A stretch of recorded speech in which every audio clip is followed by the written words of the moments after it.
Good morning, good morning. I'm back with chapter 2 of You Are Super Blessed. I'm sitting my favorite spot on the grass. I'm feeling good in nature. I've got a cat or two around me, and I'm ready to read chapter 1 for you. But first, yesterday I didn't read the back cover, which is what I wrote about myself. I was born in a little suburb of Cape Town, South Africa, now aspiring to be the best grandmother for my 3 amazing grandchildren. I'm looking back at what feels like a number of lifetimes, the rather confusing household I grew up in, running my own successful businesses from a young age, raising my 2 children with my second husband, Bethesda.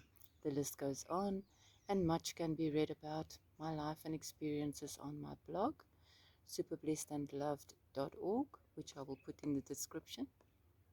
I published my first book, Bury the Past, Unlock the Future, in 2010, beginning to unlock answers to my soul's forever annoying questions. In this book, You Are Super Blessed, published in 2020 with 2020 vision and 2020 hindsight, I am sharing my realization of what it means to let go of forced upon ideas so we can become the architect of our own world, thereby designing a life worth living. And with that, I'm still in Vryburg. I'm traveling with my husband for his work endeavors, and we can start with chapter 1. Many moons, why are we so effed, is the chapter name. Many moons ago.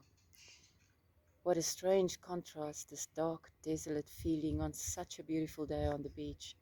I know I should be feeling happy inside, even joyous, but I'm not, most definitely not. I'm walking alone on the beach as I have so often done when I want to make sense of life. I am so sad and unhappy, yet again. I feel desperate to try and find some good answers, and I'm desperate to feel joy within me again. Why does beer have this ability to make me feel so utterly useless, unworthy, and so ugly and unwanted? I feel so confused. After hurting me like this, how is it possible for him to tell me that he loves me and adores me? What is this about? It truly feels like I am on an emotional roller coaster. Most importantly, how is it even possible for me to still love him as I do? Why does it not get easier for me to decide that this is enough? I know there is joyous life out there. I have left him before, but he just keeps on bringing me back, and I'm quite frankly fed up with the drama. After so many years of being on this emotional roller coaster, isn't this maybe a comfort zone of sorts? I have learned that humans get attached to what they know, and even if it is hurting them, it is still a comfort zone of sorts, even if it is not comfortable. Just because we know what to expect, we can become enslaved into such a numb existence. It is in our nature to become comfortable in the uncomfortable. I have always thought of myself as being much stronger than this, and I need to get out of this vicious cycle somehow. But why do I love him so? Why do I always want to make excuses for his hurtful behavior? How can I love someone that hurt me so much? Have I no self-respect? Wow, so many unanswered questions. Only when we have fought and have no energy left will he try his best to make me feel loved again. Why do we have to have the drama first and only then the love? This is really effed up. I try to engage my numbed senses as I've done so often when I have felt depressed. Oops, I don't even want to use that word, as it is much more than often used and so easily accepted these days. I'm feeling fairly certain, though, that this might be exactly where I am at. My mind feels hollow and polluted with negative thoughts, and I am desperate to regain a sense of calm, peace, and harmony. I need to connect with myself. At this point, I am trying to access even the slightest bit of positivity within me, to use all my senses, because I know that I am not supposed to feel like this. I am not supposed to feel this desolate black void inside me. What should I really be feeling? I should feel the warm rays of golden sunshine touching my skin, and the light breeze that is playing with my hair and softly caressing the fine hairs on my arms. At my feet is the softest lukewarm sand, and only now that I bring my attention to it, I feel like the earth wants to comfort me and let me know that I am grounded and worthy to be loved. And what do I see? So much natural beauty all around me, as nature never disappoints. I look up, as I am in the habit of doing for as long as I can remember, especially when I need reassurance or comfort. The mysterious beauty of the sky has always been able to offer me both. Today, although not my favorite day, is no exception. As I look up at the sky, the vastness of softest blue looks endearingly down on me. Without even thinking, I breathe in every ounce of its freely given splendor. I'm thinking that in this perfect moment, I am surrounded by all the most splendid blessings that life has to offer. I wish I could just let go of my sadness. To feel just soft white sand and golden sunshine and be done with the pain. Staring ahead now, waves are rising, rounding and forming the soft whitewash that starts creeping up to me and ever so softly touches my feet, as if it wants to lovingly caress me. As the water resides, I am astounded when I look down and see a soft feather on my feet. It feels complete, as if Mother Gaia is making her best effort to lift me gently into a happier place, to comfort and console me. This could have been another one of those most precious and perfect moments. Much too quickly, this moment passes as I become aware of someone sitting close by, very quietly watching me. Shyly, I pick up my feather and hold on to it. How could I not have seen him sitting there? I really do not want to have anyone in my presence when I am feeling like this. What should I do now, as I am being given a most attractive smile from the seemingly mature man? Then he nods and beckons me to come on over. Oh, no, no, no, no, what am I doing? I could just shake my head, but then why are my feet slowly walking towards him? I think most of us have been taught to always show good manners and feel obligated not to appear ill-mannered. This could be the reason why we just cannot say no. I thought that I have mastered this, believed that I had it nailed and had no problem to comfortably say no, in brackets, except when it concerned B, of course. No can also be an answer. Yet, inexplicably, I have no control. It feels surreal, but strangely, really peaceful, this feeling of being drawn to this gentleman who seems to be illuminated, for lack of a better word. Ever so softly and quietly, I have already taken a seat next to him. No introductions, he just points to the water. Focusing my eyes to where he points, I can see a little splash, and a second later a whale blowing water up in the air. The spray had not even disappeared when the whale showed itself by sticking its huge, fabulous tail fully out of the water. I feel the stirrings of the tiniest prickle of joy to be able to witness such an amazing show of life in all its glory. And then it reminds me of the time spent with Bee in Hermanus. I was busy marketing advertising space at that time, and he came along to help me to help with the driving. And that's in, yeah. We both knew that he actually just wanted to be with me, as we cannot be apart for long, and ironically, especially when we are not in a good space emotionally. We found out that there is a name for it: codependency. We have been together for so long that we just do not function well being apart.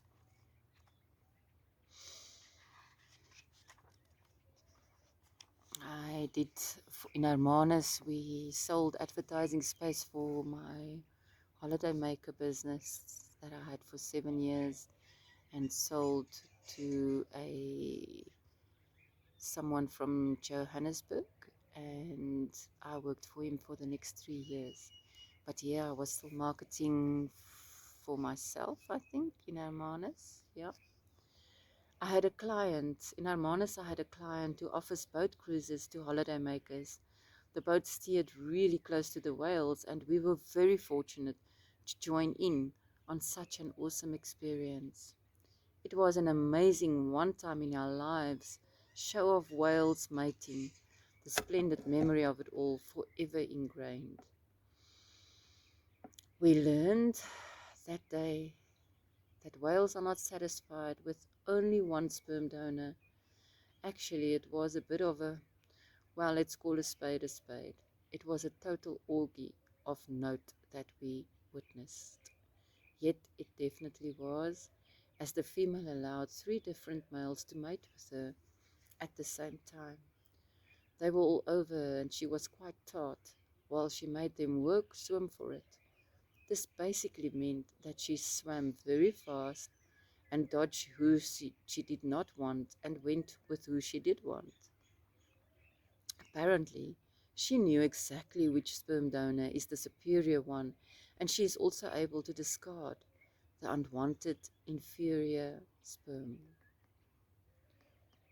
What we saw also poses a real good question. Are we really supposed to only have one mate?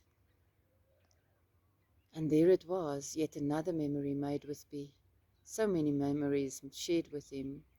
This is what binds us together, a tapestry of more than 20 years of memories. Just about everything I see or do reminds me of something that we saw or did together. How can I start over if I cannot erase the memories of half a lifetime spent with the same person? And this was one of the best memories. What about the fact that most of our arguments actually start from past hurts because of memories? We have hurt each other so often over all these years that something very simply said can trigger deep feelings of anger or hurt. He says something that triggers me, and obviously I start defending my soul. What he hears back sounds to him like an accusation. Immediately he feels attacked and starts defending his soul. And this becomes a full-blown argument. Drama after drama. I became aware that I am being scrutinized. I was far off again in the dark crevices of my dull mind and forgot that I was actually sitting with someone. The peaceful grey-haired man looks at me and gives me the most radiant smile. I glimpse so much joy shine through that smile, and I shyly envy him. Not invasive at all, he asks me in a melodious voice how I can manage to look so unhappy when earlier he noticed how much I appreciated the splendor around me. The dreaded question.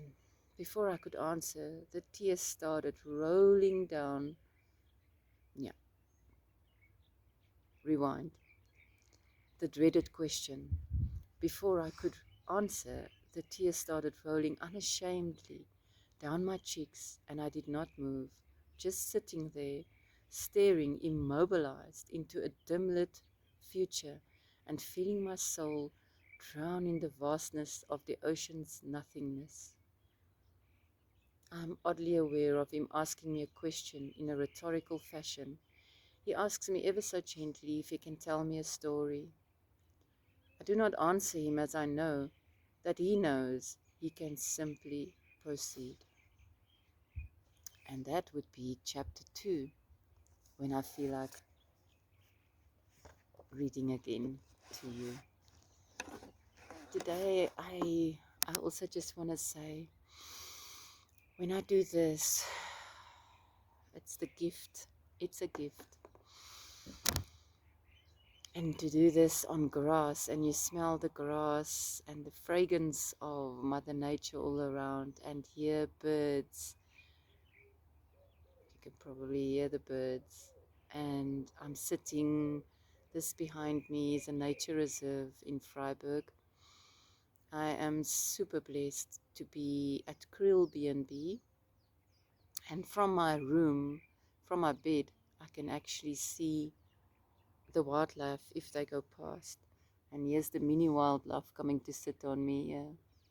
How beautiful is nature? Did you see that creature? How absolutely beautiful is nature? When we start to see the little things, it changes all of that I just read. And that was more than 7 years ago. It took me 7 years to write this book. It's not the thickest book. I'm selling it for 200 Rand. Can never, 200 Rand cannot cover the costs of daily work. I worked for 7 years when we're on the road from the morning till the night. When B comes back, then I'm still working on my book. And it was a process, and it was a fabulous process. It was hard. I lost my work halfway through, and I was furious. And then I had to rethink, should I write the book, should I not? And then my other mentor, John Sane, came up on Espresso one morning while I was thinking, I'm just going to leave. I'm not going to finish this task at hand. And he said, straight while I was thinking that thought, he looked and he said, if you've got a dream, you got to do it. Something in that context. And he was talking straight to me. And I'm still wishing that I could bring my message up on Espresso. And I am attracting it, that I will be there one day with my books and my journals. The journals are, I have mentioned, a tribute to my biggest mentor, Louise Hay. And I, at one stage, lived her affirmations daily, and that is what I've got in my journals as well, in Afrikaans and English. I sell them for 250 Rand each, and I'll put the links up where you can find them. But I have been, I've been guided to share my book like this, just freely, and using the path of least resistance, sitting on the grass and reading it. And I know that's no way to make a living from it, but I feel guided to do it, and I just am following this guidance from within.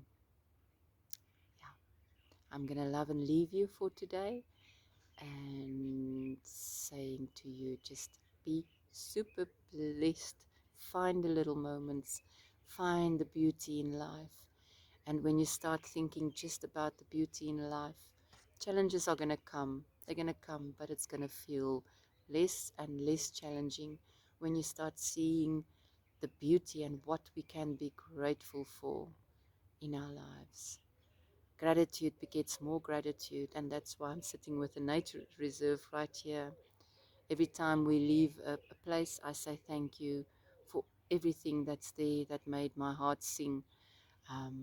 A patch of grass, a place to do yoga, just about everything that makes my heart sing, bird song, anything. And then when I get to the new destination, all of that's there and even more. And this time, even a nature reserve. I've seen a rhino here, I've seen zebras, buck, all the buck that you can think of, meerkats, from the biggest to the largest, and it's all just super beautiful. Yeah. Be super blessed. Have a beautiful day.